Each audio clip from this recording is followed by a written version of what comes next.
Meu irmão, boa tarde. Liu Pasta News. Acho melhor narrar, explicar para ti, do que escrever. Eu acho melhor porque teclado, a mesa onde está o computador, a distância entre o computador e eu é, é considerável e para escrever tenho que me esticar, então fico desconfortável. No entanto, eu vou narrar, já que o microfone está aqui bem próximo de mim. Bom, vou ser curto e objetivo. Ouça o áudio com paciência, transcreva ou escreva para publicar a matéria. Eu sou Tavares Armando Cassinda, fui pastor da Igreja Universal há aproximadamente 7 anos. Bom, sem mais delongas, vamos direto ao assunto. Como é que funciona para um pastor casar na Igreja Universal? E também como é que funciona para um pastor lidar em uma igreja grande, para ele assumir uma igreja grande como pastor principal? Existem alguns requisitos. Requisitos esses que são aplicados tanto para o casamento, tanto para o pastor lhe ser dado uma igreja grande. Bom, eu fiquei como noivo na Igreja Universal, como noivo, acredito, coisa de 2 anos ou menos do que isso, que eu fiquei noivo na Igreja Universal. Acho que foram 2 anos de noivo. Quando eu vim noivar, mandaram-me para ir noivar em Luanda, eu estava no Saurimo como pastor. Lembrar que conheci a igreja em Luanda, no Rocha Pinto, ainda era criança, eu entrei na igreja quando era menino e praticamente cresci na igreja, apesar de que alguma havia saído, depois voltei, foi aí que me tornei então membro assíduo da Igreja Universal do Reino de Deus.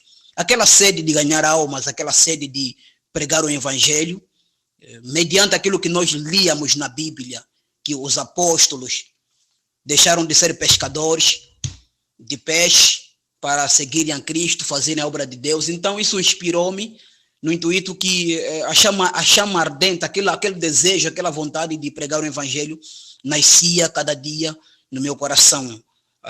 Aquela chama acendia cada vez mais. No entanto, fiquei, como disse, fui levantado a candidato a obreiro, fui levantado a candidato a obreiro, depois de candidato a obreiro fui levantado a colaborador, depois de colaborador fui levantado a obreiro, depois fui levantado a discípulo, e também depois fui levantado como pastor auxiliar. Isso já tinham me mandado já para o Saurimo como pastor auxiliar, e lá como pastor auxiliar no Saurimo não demorou muito tempo. Eu cresci muito rápido na igreja, então o pastor Tiago Paulo chegou a levantar-me como pastor titular. Era considerado já um pastor titular, já não era mais um auxiliar. Auxiliar usa um uniforme, naquela fase usavam uniformes azuis, calça azul, t-shirt ou camisa, calça azul e camisa azul. Já um pastor podia usar gravata diferente, podia usar roupa de diversas cores, ou roupa diferente. Bom, fiquei no Saurimo 4 anos. Esses 4 anos que eu fiquei no Saurimo, acontece que o pastor entendeu, como já tinha uma namorada, um dos pastores entendeu mandar-me noivar. Eu tinha que noivar. Então transferiram-me a Luanda para que eu realizasse o noivado. E assim o noivado aconteceu. Noivamos e eu tinha que voltar novamente no Saurimo. Quer dizer, mesmo na fase que me mandaram para noivar, já aconteceu praticamente uma irregularidade, porque eu fiquei 4 anos na província, lá no Saurimo, e era um dos pastores, praticamente o segundo da igreja. Eu era o segundo da igreja. Havia o pastor principal, que era o provincial, chamam de provincial, e eu era o segundo pastor da igreja, que cuidava da igreja. Quer dizer, na ausência do pastor principal, eu é que presidia os cultos, eu é que organizava a igreja, eu é que dirigia os obreiros, dirigia o pessoal todo. Quando me mandaram para noivar, mandaram-me para Luanda noivar, o objetivo, na verdade, era para que eu casasse. Mandaram-me para casar. Mas o pastor, como estávamos próximos da Fogueira Santa, estávamos em vésperas da Fogueira Santa, o pastor entendeu que se me mandasse noivar, ele poderia ter uma carta na manga para me mandar trabalhar como cavalo, trabalhar como boi na Fogueira Santa, e depois da Fogueira Santa, então, aconteceria o meu casamento. Essa foi a estratégia que o pastor que trabalhou comigo no Saurimo usou. Bom, ele manda-me noivar quando, na verdade, eu tinha que ir para Luanda casar. Então, venho para Luanda, eu vou para Luanda, aí realizou-se o noivado. No entanto, eu já não aceito voltar para o Saurimo, porque quando eu saí do Saurimo, eu saí convicto de que eu tinha que casar. E eles não queriam que eu casasse, porque eu tenho que trabalhar na Fogueira Santa, dar resultado, trabalhar tipo cavalo, de maneira que depois me autorizassem a casar. Quero dizer, eu notei que isso era uma exploração. No entanto, assim que eu percebo que eles queriam me explorar, que eu trabalhasse para atingir grandes metas, tetos que eles aplicam aos pastores, então já não aceitei voltar no Saurimo.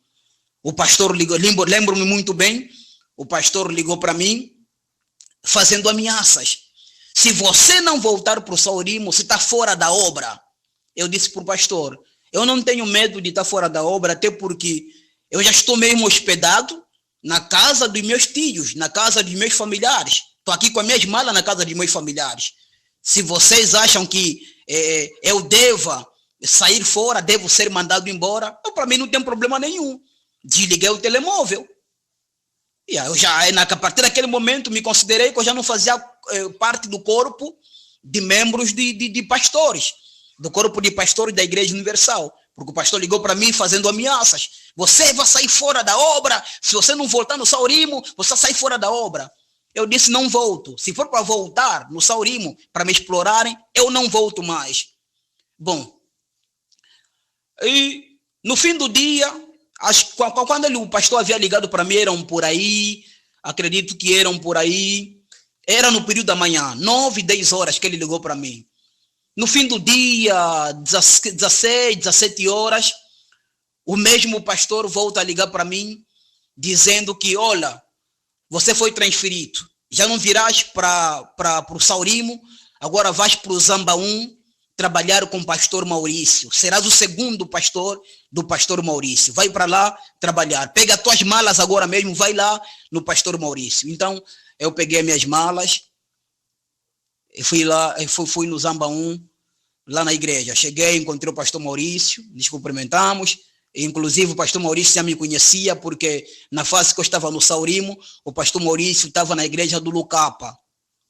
E ele sempre que tivesse sair para Luanda, de carro, passava no Saurimo, passava por nós, e chegamos, já havíamos nos conhecido. Então, quando voltamos a nos reencontrar, aquilo para mim não foi muito estranho, até porque tratava-se de alguém que eu já conhecia.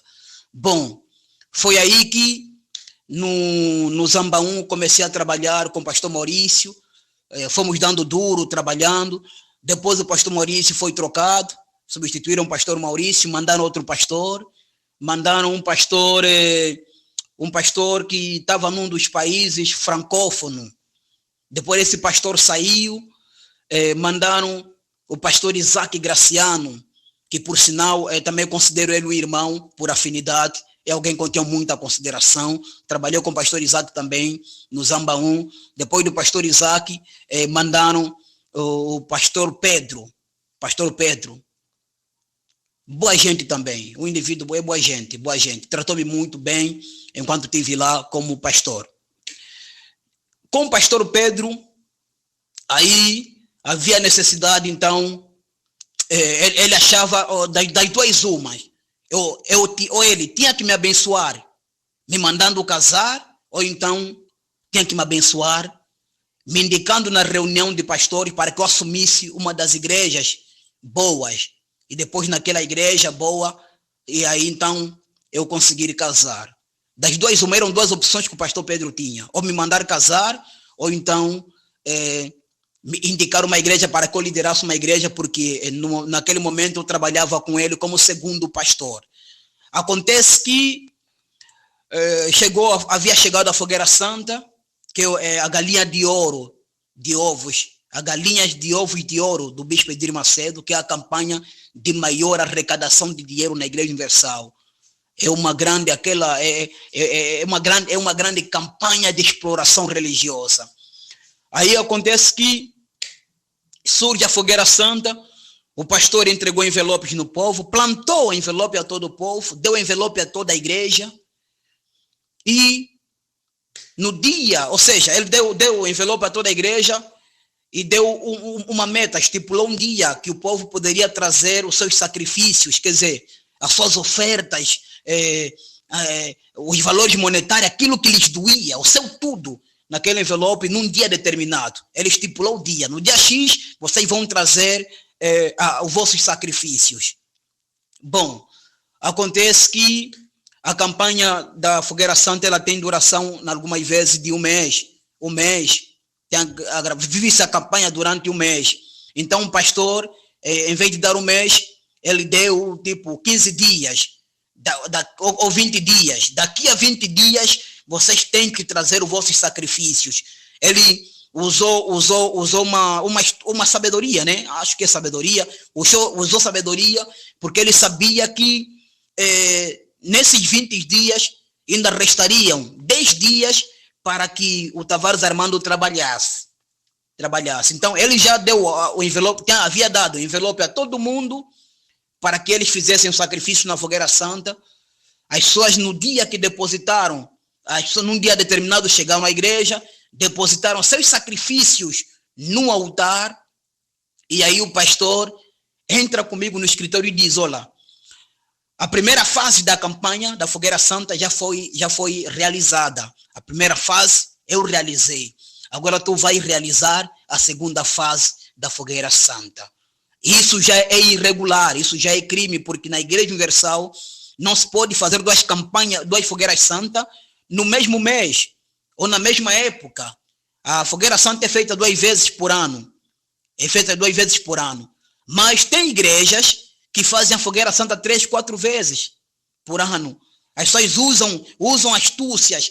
Tudo isso são artimanhas que usam para atingirem as metas financeiras, as metas que são estabelecidas pelos bispos e, consequentemente, também estabelecida pelos regionais ou pelos provinciais. No entanto, eu disse no pastor: não tem problema, tá ligado, pastor? Não tem problema, eu vou segurar agora a segunda etapa desta Fogueira Santa. O pastor disse: olha, como as pessoas creem muito na luta contra a feitiçaria, na luta contra a bruxaria, faz uma campanha da luta contra a feitiçaria, uma campanha de libertação. Todo mundo em Angola sente medo de feitiçaria, sente medo de bruxaria. Por essa razão, muitos pastores hoje usam essa estratégia para arrancarem dinheiro, manipularem pessoas. Aí o pastor pediu que eu fizesse um propósito da luta contra a feitiçaria. Aí eu tive uma ideia satânica, né? Uma ideia satânica. Naquela fase, eu consideraria uma brilhante ideia, mas hoje não acho que aquilo era uma brilhante ideia. É uma ideia satânica, sim, senhora. Eu disse no pastor: dê-me umas verbas, dê-me um dinheiro. Acho que o pastor chegou a me dar tipo 3.000 kwanzas, 3 ou 5.000 kwanzas. Dê-me um dinheiro, eu vou comprar alguns elementos que é para usar como propósito. O pastor chegou a me dar, acho que eram 5.000 kwanzas que ele me deu naquela fase. Eu peguei nesses 5.000 kwanzas, fui ao Tungangô, acompanhado de um amigo chamado Francisco. Fui até o Tungangô. Então, no Tungangô, comprei garrafões vazios, garrafões usados, vazios. E naquela altura vendiam barato cada garrafão. Eu havia comprado, acho que coisa de 200 garrafões. Peguei aqueles garrafões, levei para a igreja. E eu fiz um propósito com o povo. Pus uma t-shirt, uma camisa branca, a minha roupa do corpo, que era a roupa social. Eu disse ao povo: eu vou ficar uma semana sem tomar banho, eu vou ficar uma semana sem sair da igreja, não vou a lado nenhum, vou ficar aqui na igreja como se fosse um prisioneiro, uma semana sem tomar banho, uma semana de jejum, para que a vossa vida mude, para que Deus mude a vossa história. Mas para que isso aconteça, para que haja a consumação deste grande milagre, ou a realização deste grande milagre, vocês terão de participar deste propósito da luta contra a bruxaria. Cada pessoa vai pegar um garrafão. Suponhamos que você foi enfeitiçado, foi bruxado, falou um monte de coisa. As pessoas sentiram-se convencidas e cada uma delas foi pegar o garrafão com o envelope da fogueira santa. Quer dizer, o segundo envelope da fogueira santa. Porque, na verdade, toda a igreja já tinha vivido a fogueira santa. Então, aí, marquei o dia que pudesse quebrar o garrafão. Eu, do meu lado, cumpri o propósito de não tomar banho e também cumpri o propósito de não sair da igreja, permanecer na igreja como um prisioneiro. No dia marcado, o povo chegou e o povo depositou o seu sacrifício na igreja e quebramos os garrafões dentro da igreja. Fiz uma oração de libertação no povo e naquele dia eu aparentemente notei que as pessoas foram impactadas pelo poder de Deus. Bom, eu não cheguei a contar a oferta, mas calculadamente tudo entreguei a sacola no pastor. O pastor, eu a realizar o culto, o pastor estava no escritório a receber os envelopes. Nem sequer me fez tocar nas ofertas. Ele ficou com os envelopes. Mas calculadamente, pelo número de pessoas que eu dei envelope e pelos valores que eu havia estipulado que cada pessoa colocasse no envelope, eu acredito que aquela campanha que eu realizei em apenas uma semana deveria ter arrecadado uma quantia de aproximadamente $15 mil. Aproximadamente $15 mil. Daí, o pastor ficou satisfeito e foi convidado para uma reunião com o bispo. Na altura era o bispo João Leite, o principal da igreja. E aí, então, o bispo João Leite, durante a reunião, o pastor que estava comigo, que era o meu responsável lá no Zambaú, levanta a mão e diz: olha, tem um rapaz que eu quero abençoar aquele rapaz. O pastor não pediu meu casamento ao bispo, mas o pastor pediu que o bispo me desse uma igreja, indicasse uma igreja grande, que eu fosse o principal e tivesse meu próprio auxiliar. Porque segundo aquela arrecadação de valores monetários que eu fiz, de aproximadamente $15 mil, isso para eles mostra que eu estava preparado para conduzir a minha própria igreja, ser líder da minha própria igreja, responsável da minha própria igreja. Então, aí fui indicado para ser o responsável da igreja do Golf 2, que ficava em frente a Maná, que hoje chamamos de Josafat. Bom, nessa igreja da Maná, fiquei lá por muito tempo. É uma igreja que eu não dava envelope no povo. Os pastores que passaram lá davam envelope de segunda a segunda. Eu não dava envelope no povo. E alguns obreiros murmuravam, diziam que esse pastor é revolucionário. Eu não sei, até hoje eu não consigo perceber porque que as pessoas, quando veem que alguém é diferente, logo querem rotular de revolucionário. As pessoas são diferentes. E reivindicar direitos ou não explorar os outros irmãos não significa ser revolucionário. Apenas somos diferentes porque temos sentimentos diferentes. Eu tenho sentimentos. Eu sou filho de camponês. Eu sempre disse isso. Então, fui para lá, na igreja, não dava envelope no pessoal, mas como a Fogueira Santa vive-se faz-se 2 vezes por ano, acontece que o tempo que eu fiquei naquela igreja chegou a fase da Fogueira Santa. Quando chega a fase da Fogueira Santa, aí estipulam para mim, no bispo João Leite, estipulam para mim, eu já estava na minha própria igreja. A única coisa que tinha que acontecer, que eu tinha que fazer já, era me abençoarem para casar, porque nessa fase já estava noivo, tipo, há 3 anos ou há 2 anos que eu já estava noivo, já estava muito tempo noivo. Então, como já tinha sido abençoado uma igreja grande, agora o segundo passo era consumar o casamento. Bom, foi quando me estipulam uma data. A data que me foi estipulada, ou seja, um valor. O valor que me foi estipulado é de $50 mil. Estipularam-me que na igreja em que eu estava, naquela Fogueira Santa, lá no Golf 2, na igreja do Golf 2, a Fogueira Santa, eu tinha que arrecadar $50 mil para que o meu casamento fosse realizado. Então, foi aí que eu fiquei decepcionado, fiquei mesmo triste, saber que, sinceramente, eu tinha que apresentar dinheiro para que o meu casamento fosse realizado. A minha saída no Saurimo, a minha ida para o Zambaum, esse tempo todo, esta fase, eu fui refletindo seriamente concernente à atuação da igreja. Eu consegui observar que a igreja priorizava mais as finanças, as coisas materiais, do que propriamente as almas. Porque eu fiquei a me questionar o seguinte: mas não era suposto eles darem metas de almas, tipo o pastor que mais evangeliza, o pastor que mais prega a salvação, o pastor que mais ora, o pastor que mais jejua, esse sim teria mais direitos, teria tipo regalias, ou seria bem tratado. Agora não, está tudo invertido, é diferente.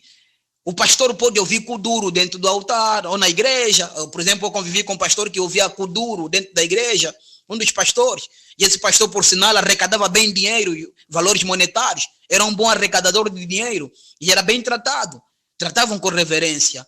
Indivíduo dentro da igreja ouvia kuduro, muitos pastores que não oram, muitos pastores que não jejuam, muitos pastores que têm condutas distorcidas, conduta que são condutas vergonhosas, que envergonham o evangelho de Cristo. Muitos desses são dados regalia porque arrecadam valores monetários. Então, essa fase toda, esse tempo todo, eu fui refletindo a respeito do trabalho que a Universal tem estado a fazer. Vi que a intenção não era ganhar almas, a intenção era apenas estipular metas e fazer dos pastores seus funcionários. Então, quando me estipulam esses $50 mil, esse valor, $50 mil, para que o meu casamento fosse liberado, fosse realizado, aí a ficha me caiu, analisei seriamente, fiquei até um tempo na igreja, tipo uma semana, refleti seriamente,